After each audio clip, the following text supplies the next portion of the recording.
안녕하세요, 장감독입니다. 최근에 영상 촬영 현장에서 드론만큼 빠지지 말아야 될 장비가 있는데요. 바로 핸드짐벌입니다. 지금 보시는 것처럼 이렇게 시네마 카메라를 올린 큰 짐벌이 있고요. 이렇게 작은 주머니에 쏙 들어가는 소형 짐벌이 있습니다. 큰 짐벌의 장점 같은 경우에는 내가 원하는 카메라를 올려서 촬영을 할 수가 있기 때문에 하이 퀄리티의 영상을 만들어낼 수가 있는데요. 반면에 단점으로는 굉장히 무게도 많고 준비해야 되는 것들이 많기 때문에 어떻게 보면은 촬영하는 사람에게 굉장히 부담스러운 장비입니다.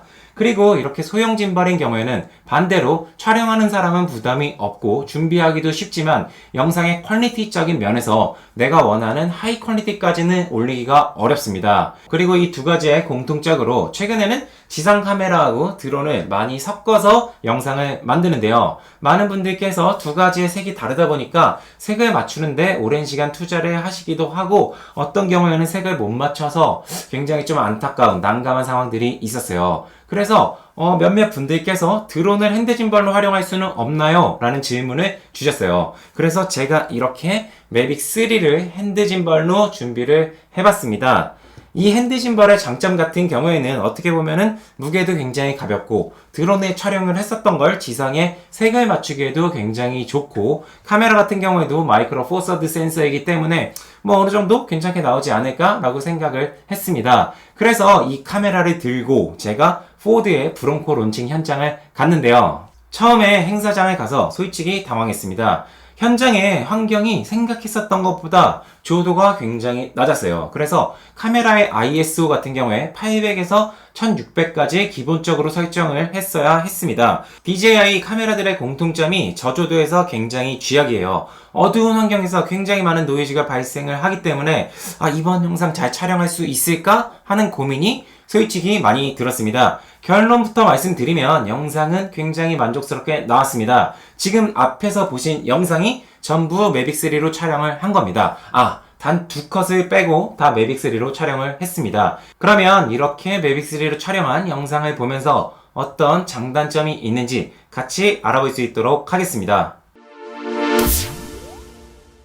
첫 번째 장점은 바로 밸런스를 따로 맞출 필요가 없다라는 것입니다. 옆에 있는 이렇게 RS2에 카메라를 올렸을 경우에는 카메라 무게중심에 맞춰서 짐벌의 가운데에 밸런스를 맞게 세팅을 해줘야 하는데요. 처음 하는 분들 경우에 이렇게 짐벌의 세팅을 잘 못 맞추는 분들도 계시고 올리는데 시간이 조금은 오래 걸리는 경우가 있습니다. 근데 매빅3 같은 경우에는 전원을 넣으면은 짐벌의 밸런스가 맞기 때문에 따로 짐벌을 맞추는데 시간이 그렇게 오래 걸리지 않습니다. 그리고 카메라가 굉장히 가볍기 때문에 이렇게 오랜 시간 들고 있어도 힘들지가 않았습니다. 그래서 쉽게 짐벌로 이렇게 움직이면서 촬영을 할 수가 있었는데요. 여기서 컨트롤러와 핸드폰을 빼서 따로 들고 있으면 현장에서 이것을 거치하고 촬영을 할 때 모니터까지 가능하니까 굉장히 나름대로는 합리적이고 재밌는 촬영을 할 수가 있었습니다. 그리고 비행하지 않고 핸드짐벌로 촬영을 했을 때는 생각했었던 것보다 훨씬 더 촬영 시간이 길었기 때문에 이렇게 구성만 하고서 행사장 하나 전체에 영상을 촬영해서 만들 수가 있었습니다. 장점을 알아봤으면 단점도 알아봐야겠죠. 첫 번째 단점은 바로 AF입니다. 앞에서 말씀드렸던 영상 중에 두 클립 정도는 EOS R5를 활용했다고 말씀을 드렸는데요.